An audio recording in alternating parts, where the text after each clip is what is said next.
Hello दोस्तों, मैं advocate Rajveer Singh और आज चर्चा करने जा रहा हूं मैं। आजकल एक हॉट टॉपिक चल रहा है जीएसटी के अंदर कि जीएसटी वाले क्या कर रहे हैं कि स्पेशल ड्राइव कर रहे हैं और वो चेकिंग वेरिफिकेशन कर रहे हैं। तो काफ़ी सारे टैक्स पेयर्स का और प्रोफेशनल्स का भी मेरे को रिक्वेस्ट आया है कि सर आप ये बताएं कि इस केस में हमें क्या क्या तैयारी करके रखनी है जिससे कि हमें बाद में दिक्कत ना हो अगर कोई भी जीएसटी ऑफिसर हमारे सामने आ जाए। और साथ ही हम चर्चा करेंगे कि अगर ऐसा कदम सरकार उठा रही है तो उसका क्या कारण है, उसके पीछे की वजह क्या है, और अगर ऐसा होता है कि हमें किसी टैक्स पेयर को पाया जाता है कि वो इस तरीके के फेक रजिस्ट्रेशनों में या इस वेरिफिकेशन के अंदर वो पकड़ा जाता है किसी भी तरीके से, तो उसके क्या कंसिक्वेंसेज होंगे उसके बारे में भी। तो ज़्यादा वक्त ना लेते हुए स्टार्ट करते हैं। तब तक आप IGTM टैक्स एडवाइजरी चैनल को सब्सक्राइब कर सकते हैं, बेल आइकन दबाएं ताकि आपको हर अपडेट टाइम से मिलती रहे। कंटिन्यू करते हैं। तो मैं आप स्क्रीन पर देख पा रहे होंगे एक सर्कुलर, एक इंस्ट्रक्शन मैंने खोली हुई है जिसमें उन्होंने बताया है एक 4 मई 2023 को ये सर्कुलर, ये इंस्ट्रक्शन जारी करी है गवर्नमेंट ने। और ये जीएसटी पॉलिसी बैंक के रिगार्डिंग है, यानी कि जीएसटी ऑफिसर्स के लिए। और उसमें उन्होंने बताया कि आपको किस तरीके से ध्यान देना है और आप इस ऑल इंडिया स्पेशल ड्राइव का तरीका इस तरीके से इस्तेमाल करोगे कि हमें इसके कुछ अच्छे रिजल्ट्स मिल पाए। तो उन्होंने बताया कि 24 अप्रैल को एक हाई लेवल की मीटिंग हुई थी दिल्ली के अंदर, और उसमें स्टेट और सेंट्रल दोनों ने मिलकर डिसाइड किया है कि वो 2 महीने के लिए एक स्पेशल अभियान चलाएंगे जिसमें वो फेक रजिस्ट्रेशन और फिक्सियस फर्म्स को, जो सिर्फ और सिर्फ ITC ट्रांसफर करने के लिए बनाई जा रही हैं, और ऐसे ही टैक्स पेयर जो एक्चुअल में टैक्स पेयर नहीं है मगर किसी और के नाम से रजिस्ट्रेशन लेके और वो ये फेक काम कर रहे हैं, तो इससे सरकार के रेवेन्यू का लॉस हो रहा है, जिसको ध्यान में रखते हुए सरकार ने इस तरीके के अभियान को चलाने की बात आगे बढ़ाई है। और ये बात बिल्कुल फाइनल है। आप सभी को भी ये बात का ध्यान रखना है कि 16 मई 2023 से और 15 जुलाई 2023 तक 2 महीने के अंदर अंदर किसी भी टैक्स पेयर के पास जीएसटी वाले पहुंच सकते हैं और जांच कर सकते हैं उसके डॉक्यूमेंट्स की, उसके रिकॉर्ड्स की। और अगर उन्हें कुछ भी गलत मिलेगा तो वो इस अभियान के तहत आपका नंबर कैंसिल भी कर सकते हैं। तो जानते हैं कि आखिर डिपार्टमेंट कैसे आपको पकड़ सकता है अगर आप फेक रजिस्ट्रेशन में इन्वॉल्व हैं। मैं उन टैक्स पेयर्स के लिए ये बात नहीं कर रहा हूं जो कि सही तरीके से काम कर रहे हैं और अपने जीएसटी के नियम कानून का अच्छे से पालन कर रहे हैं। मैं उनके लिए बात कर रहा हूं जो इस तरीके की एक्टिविटीज में इन्वॉल्व हैं। तो बाकी ये जो इंस्ट्रक्शंस है ये सबके लिए हैं, जिनकी लॉ सबके लिए बराबर है। तो हम जानते हैं सरकार ने ये बताया कि भाई हम 16 मई से लेकर के और 15 जुलाई तक ये अभियान चलाएंगे, जो कि एक स्पेशल ऑल इंडिया ड्राइव होगा जो सेंट्रल टैक्स और स्टेट टैक्स एडमिनिस्ट्रेशन दोनों मिलकर चलाएंगे। तो ये तो क्लियर है कि अब ऐसा नहीं है कि स्टेट की जुरिडिक्शन बच जाए या सेंटर की बच जाए, तो दोनों मिलकर काम कर रहे हैं, तो सभी जगह पे वो जांच पड़ताल करेंगे।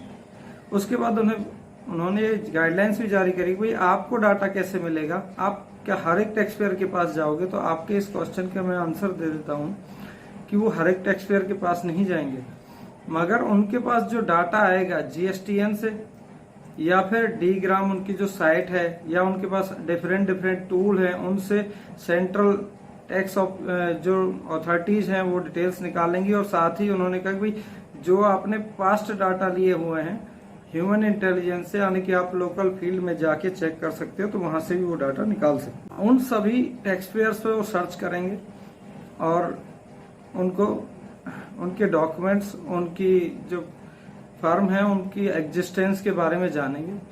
आखिर बीच में एक सवाल आता है कि ऐसा कदम क्यों उठा रही है सरकार।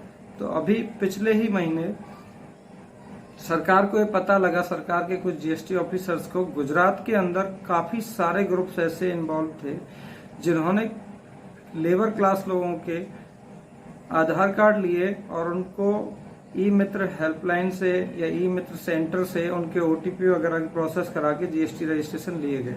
तो सरकार ने इस बात को जब पाया तो उन्होंने जो अभी पिछले महीने ही एक नया अभियान चला है बायोमेट्रिक ऑथेंटिकेशन का, तो वो इसी को देखते हुए चलाया है और इसी के साथ उन्होंने ये वाला अभियान चलाया कि भाई हम ऐसे टैक्स पेयर्स को जितना जल्दी हो सकता है सिस्टम से बाहर कर दें। अगर वो नहीं होंगे तो सिस्टम को बड़ी दिक्कत आएगी, गवर्नमेंट रेवेन्यू का लॉस होगा। अब इसमें होता क्या है कि जब आप जानते होंगे जब गेहूं में से खरपतवार निकाली जाती है तो कुछ गेहूं के पेड़ भी उखड़ जाते हैं। तो इसमें दिक्कतें उनको आने वाली हैं जो सही तरीके से काम कर रहे हैं। तो ऐसी दिक्कतें ना आए इसके लिए मैं आपको बता दूं, मैं आपको 5-6 चीजें बताऊंगा, 5-6 बातें हैं जिनका आपको ध्यान रखना है, जो डॉक्यूमेंट्स आपको तैयार करके रखने हैं। अगर आपने उनको फॉलो कर लिया तो आपको कोई दिक्कत नहीं आएगी। अब चलते हैं हम अपने टॉपिक पर कंटिन्यू और आपको बताते हैं वो 6 बातें जो कि जरूरी हैं आपको अपने रजिस्ट्रेशन के महत्व को देखते हुए कि आपको एक्टिव रखना है। तो GST ऑफिसर आएंगे तो आपसे क्या चेक कर सकते हैं और उसका क्या इम्पैक्ट होगा। तो आप स्क्रीन पर देख पा रहे होंगे, मैं एक एक करके आपको बताऊंगा। पहली चीज, आप मान लीजिए कोई गाड़ी लेके जा रहे हो, कोई बाइक लेके जा रहे हो, कोई आपके पास ट्रक है, तो आप कैसे बताओगे कि ये ट्रक क्या है? उस ट्रक पे नंबर होता है, एक डिस्प्ले लगी होती है। तो आपको सबसे पहले GST में रजिस्ट्रेशन होने का प्रूफ दिखाना है, जो कि आपके प्रीमाइसेस पे रूल 18 सब रूल 1 के तहत लगा होना जरूरी है। अगर ऐसा नहीं पाया गया तो आपको ऑफिसर देखते ही आप पे डाउट क्रिएट करेगा। दूसरी और महत्वपूर्ण चीज, इस बात को ध्यान दें, सभी टैक्स पेयरों को अपने प्रीमाइसेस के सामने, प्रीमाइसेस के फ्रंट एंट्री गेट के पास में एक साइन बोर्ड लगाना होगा, जिस साइन बोर्ड में वो बता सके कि भाई हमारा ये फर्म का नाम है, ये GST नंबर है और ये हमारा पूरा एड्रेस है। ये लगाना मैंडेटरी है। GST रूल्स के रूल 18 के सब रूल 2 में ये चीज दी हुई है, जिसको लगाना मैंडेटरी है। अगर आप ऐसा नहीं करते हो तो दूसरा शक ऑफिसर आप पे तब कर सकता है। जब ऑफिसर डिपार्टमेंट इन्वेस्टिगेट करने आएगा, आपके उसको एड्रेस को वेरीफाई करेगा, तो इन चीजों को देखेगा। वो अंदर जाते हो पहले बाहर से ही देखेगा कि आपका साइन बोर्ड लगा है कि नहीं, अंदर जाके देखेगा कि आपने GST कहीं सर्टिफिकेट चिपका रखा है कि नहीं, डिस्प्ले में लगा रखा है कि नहीं।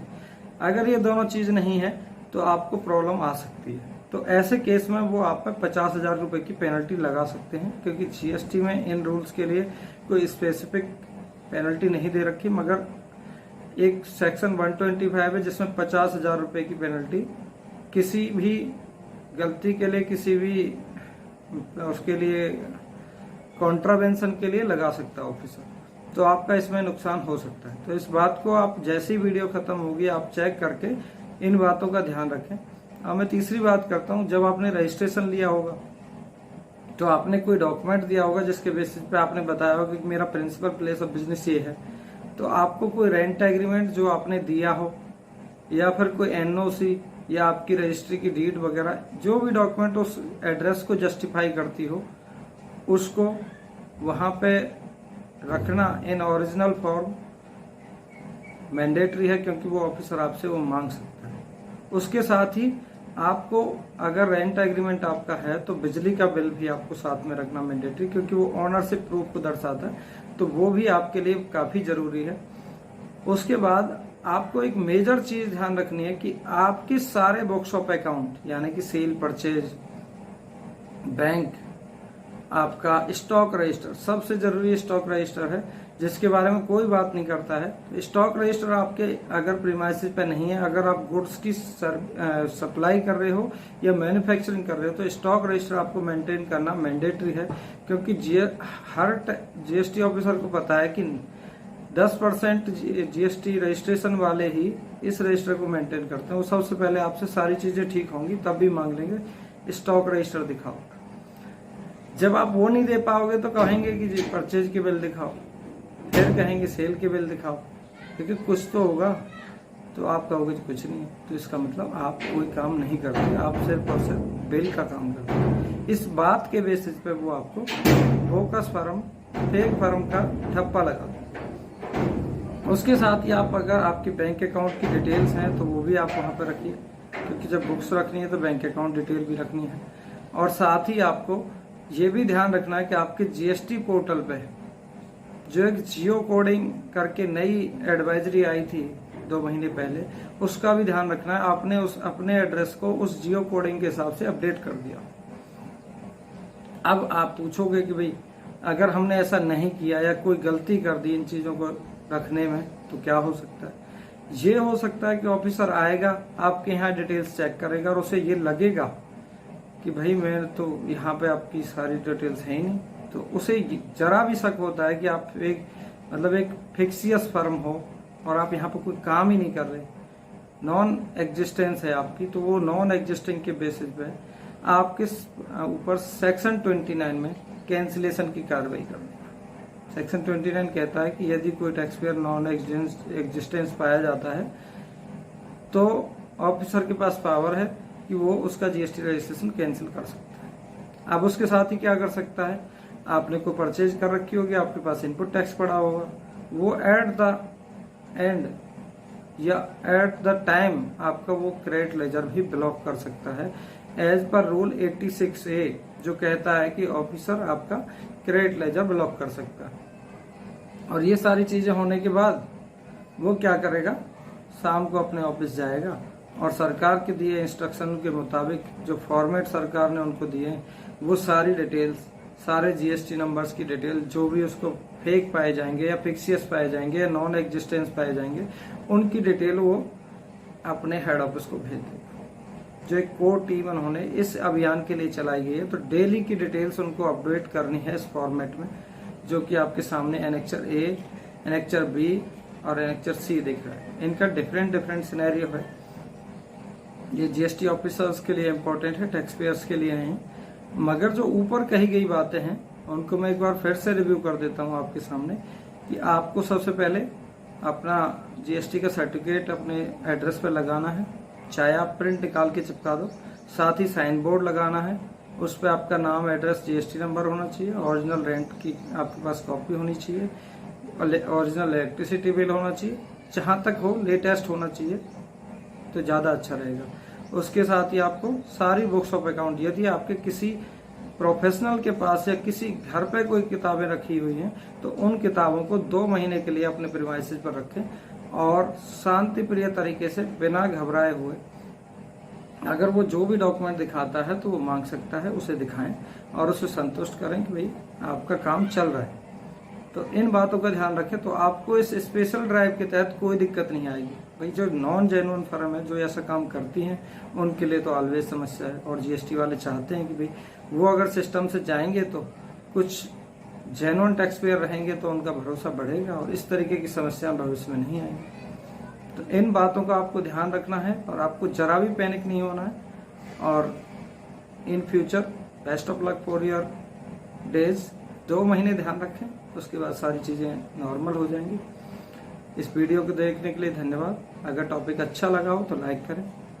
Thank you.